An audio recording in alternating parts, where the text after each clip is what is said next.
The Giver. Chapter 14. It was much the same, this memory, though the hill seemed to be a different one, steeper, and the snow was not falling as thickly as it had before. It was colder also, Jonas perceived. He could see, as he sat waiting at the top of the hill, that the snow beneath, the sled was not thick and soft, as it had been before, but hard and coated with bluish ice. The sled moved forward, and Jonas grinned with delight, looking forward to the breathtaking slide down through the invigorating air. But the runners this time couldn't slice through the frozen expanse, as they had on the other snow-cushioned hill. They skittered sideways, and the sled gathered speed. Jonas pulled at the rope, trying to steer, but the steepness and speed took control from his hands, and he was no longer enjoying the feeling of freedom, but instead, terrified, was at the mercy of the wild acceleration downward over the ice. Sideways, spinning, the sled hit a bump in the hill, and Jonas was jarred loose and thrown violently into the air. He fell with his leg twisted under him and could hear the crack of bone. His face scraped along jagged edges of ice, and when he came, at last, to a stop, he lay shocked and still, feeling nothing at first but fear. Then, the first wave of pain. He gasped.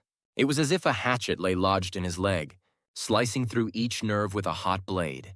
In his agony, he perceived the word fire and felt flames, licking at the torn bone and flesh. He tried to move and could not. The pain grew. He screamed. There was no answer. Sobbing, he turned his head and vomited onto the frozen snow. Blood dripped from his face into the vomit. "No!" he cried, and the sound disappeared into the empty landscape, into the wind. Then suddenly, he was in the annex room again, writhing on the bed. His face was wet with tears. Able to move now, he rocked his own body back and forth, breathing deeply to release the remembered pain. He sat and looked at his own leg, where it lay straight on the bed, unbroken. The brutal slice of pain was gone. But the leg ached horribly still, and his face felt raw. "May I have relief of pain, please?" he begged. It was always provided in his everyday life for bruises and wounds, for a mashed finger, a stomach ache, a skinned knee from a fall from a bike. There was always a daub of anesthetic ointment, or a pill, or, in severe instances, an injection that brought complete and instantaneous deliverance.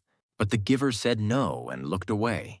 Limping, Jonas walked home, pushing his bicycle that evening.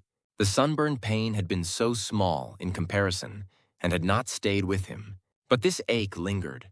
It was not unendurable as the pain on the hill had been. Jonas tried to be brave. He remembered that the chief elder had said he was brave. At the evening meal, his father asked, "Is something wrong, Jonas? You're so quiet tonight. Aren't you feeling well? Would you like some medication?" But Jonas remembered the rules. No medication for anything related to his training, and no discussion of his training. At the time, for sharing of feelings, he simply said that he felt tired, that his school lessons had been unusually demanding that day. He went to his sleeping room early, and from behind the closed door, he could hear his parents and sister laughing as they gave Gabriel his evening bath. They have never known pain, he thought. The realization made him feel desperately lonely, and he rubbed his throbbing leg. He eventually slept. Again and again he dreamed of the anguish and the isolation on the forsaken hill. The daily training continued, and now it always included pain. The agony of the fractured leg began to seem no more than a mild discomfort, as the giver led Jonas firmly, little by little, into the deep and terrible suffering of the past.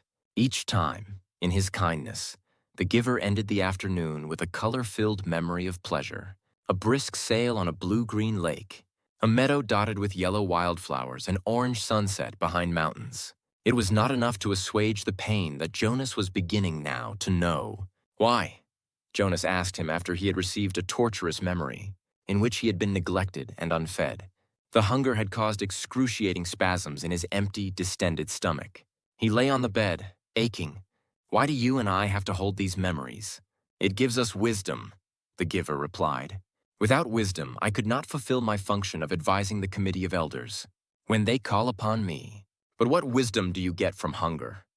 Jonas groaned. His stomach still hurt, though the memory had ended. Some years ago, the giver told him, "Before your birth, a lot of citizens petitioned the committee of elders. They wanted to increase the rate of births. They wanted each birth mother to be assigned 4 births instead of 3, so that the population would increase, and there would be more laborers available. Jonas nodded, listening. That makes sense. The idea was that certain family units could accommodate an additional child. Jonas nodded again. Mine could, he pointed out. We have Gabriel this year, and it's fun, having a third child. The committee of elders sought my advice, the giver said. It made sense to them, too. But it was a new idea, and they came to me for wisdom. And you used your memories? The giver said yes, and the strongest memory that came was hunger. It came from many generations back, centuries back. The population had gotten so big that hunger was everywhere, excruciating hunger and starvation. It was followed by warfare. Warfare? It was a concept Jonas did not know, but hunger was familiar to him now. Unconsciously, he rubbed his own abdomen, recalling the pain of its unfulfilled needs. So you describe that to them? They don't want to hear about pain. They just seek the advice. I simply advised them against increasing the population. But you said that was before my birth. They hardly ever come to you for advice. Only when they, what was it? You said? When they have a problem they've never faced before. When did it happen last? Do you remember the day when the plane flew over the community? Yes, I was scared. So were they. They prepared to shoot it down. But they sought my advice. I told them to wait. But how did you know? How did you know the pilot was lost? I didn't. I used my wisdom from the memories.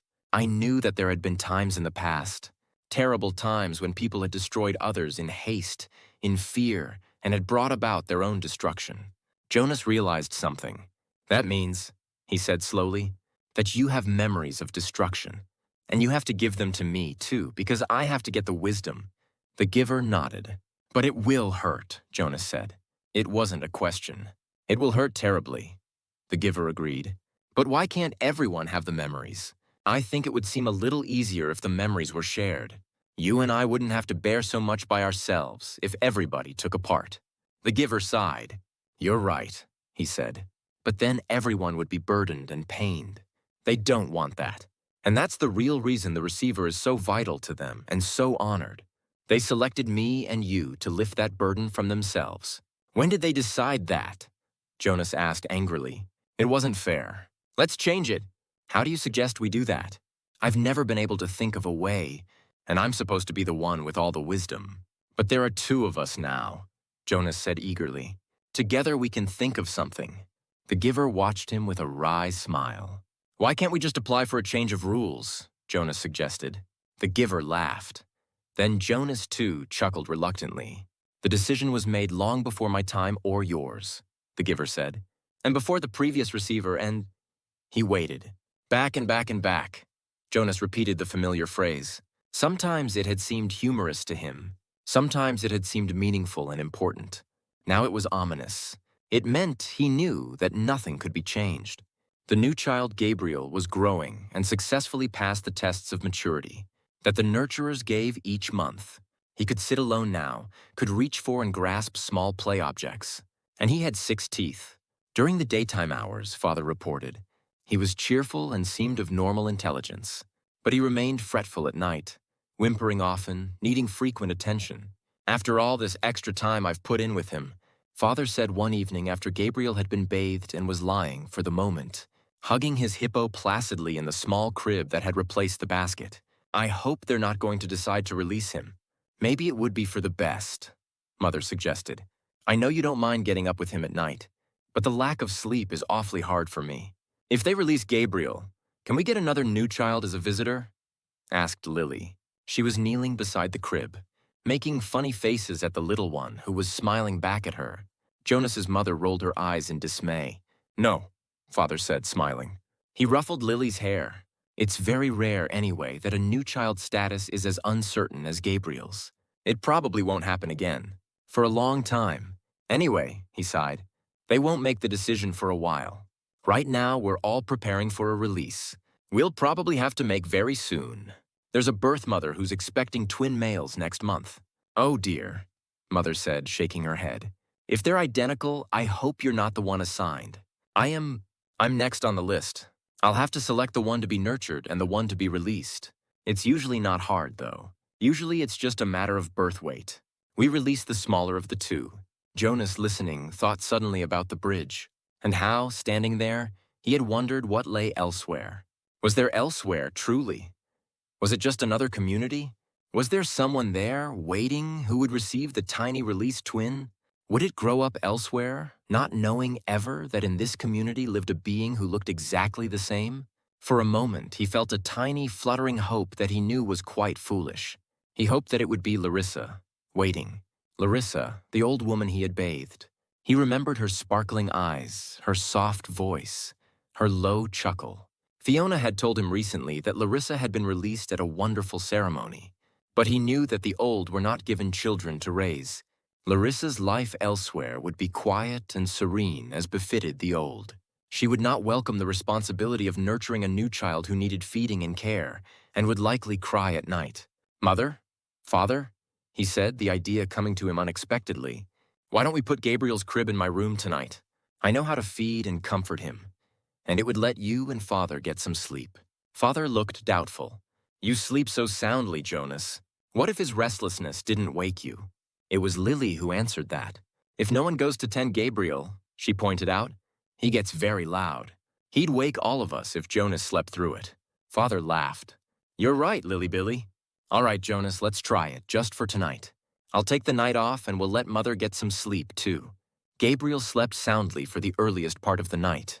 Jonas, in his bed, lay awake for a while from time to time. He raised himself on one elbow, looking over at the crib. The new child was on his stomach. His arms relaxed beside his head, his eyes closed, and his breathing regular and undisturbed. Finally, Jonas slept too. Then, as the middle hours of the night approached, the noise of Gabe's restlessness woke Jonas. The new child was turning under his cover, flailing his arms, and beginning to whimper. Jonas rose and went to him.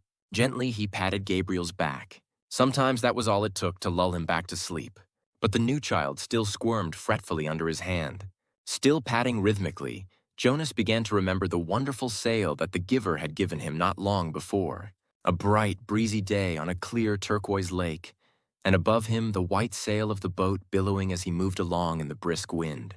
He was not aware of giving the memory, but suddenly he realized that it was becoming dimmer, that it was sliding through his hand into the being of the new child. Gabriel became quiet. Startled, Jonas pulled back what was left of the memory with a burst of will. He removed his hand from the little back and stood quietly beside the crib. To himself, he called the memory of the sail forward again. It was still there, but the sky was less blue, the gentle motion of the boat slower, the water of the lake more murky and clouded. He kept it for a while, soothing his own nervousness at what had occurred, then let it go and returned to his bed. Once more, toward dawn, the new child woke and cried out. Again, Jonas went to him. This time, he quite deliberately placed his hand firmly on Gabriel's back and released the rest of the calming day on the lake. Again, Gabriel slept. But now Jonas lay awake, thinking. He no longer had any more than a wisp of the memory, and he felt a small lack where it had been. He could ask the giver for another sail, he knew. A sail perhaps on ocean next time, for Jonas had a memory of ocean now, and knew what it was. He knew that there were sailboats there too, in memories yet to be acquired. He wondered, though, if he should confess to the giver that he had given a memory away. He was not yet qualified to be a giver himself, nor had Gabriel been selected to be a receiver. That he had this power frightened him. He decided not to tell,